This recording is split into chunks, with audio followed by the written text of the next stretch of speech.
guys, welcome to Tisby Showcase. Now, I'm really a bit confused about your name. Scouting for Girls, and you're all blokes, obviously. So why are you called that? Well, Scouting for Girls, do you know that name has got us into so much trouble? It's ridiculous. At best, people think that we're a model agency. Scouting for Girls is a metaphor, like, it's a play on words from the book Scouting for Girls. Right.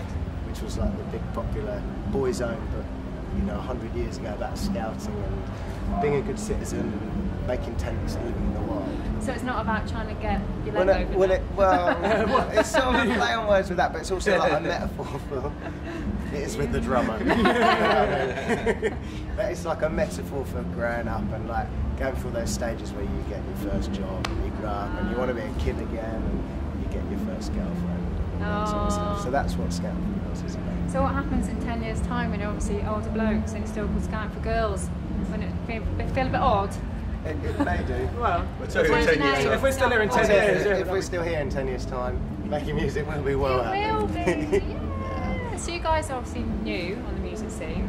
Have you played at a festival this size before? No, this was the first one, and it was absolutely amazing. It was brilliant. Yeah, we just played to. Our manager's coming out, so there's about 2,000 people in there. He was getting all excited, but yeah, it was absolutely insane. Very nervous beforehand?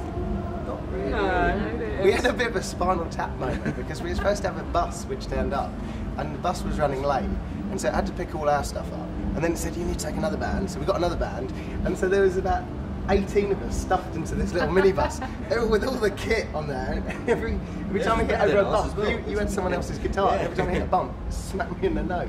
So we didn't get there till 5 minutes before we had to go on stage. Oh, and so it was like, hello, where are we? Wireless. So you kind of got pushed on and off you went. Yeah. Do you have any mad rituals or anything before you go on? No, we're pretty ritualist. We don't talk to each other. Yeah. You go in your own zones. Yeah. We're all mad geniuses. So you guys have got a fairly big MySpace site, a lot of followers through that. Do you feel that it's important for bands these days to have sites like MySpace? I think it really helps. I mean, it just gets you to access people who wouldn't maybe necessarily heard of you, and then they can contact you and you can contact them, and it's been fantastic for us. It's been like, we're quite proactive with MySpace, and we feel like we like having quite a close relationship with our fans. I really don't like bands which are just like, you know, they come up and play and they're like, you know, it's like the fans are an afterthought.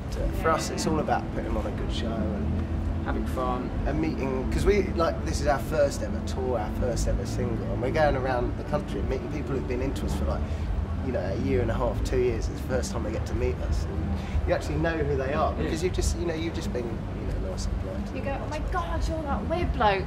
Yeah. Sometimes. For my shoe size. Sometimes. Never.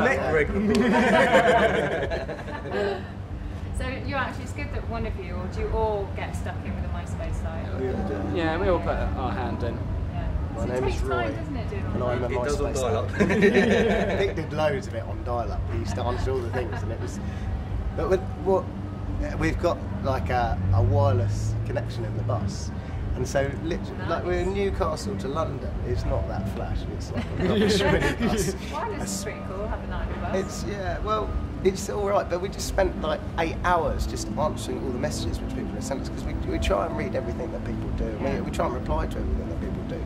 And so I cleared through about 200 messages, and I got up the next morning and went inbox, and there's like another 150 there, and it's like this. MySpace doesn't do that. It's quite sad. I get like a message. Yay! I got a message. Somebody wants to talk to me.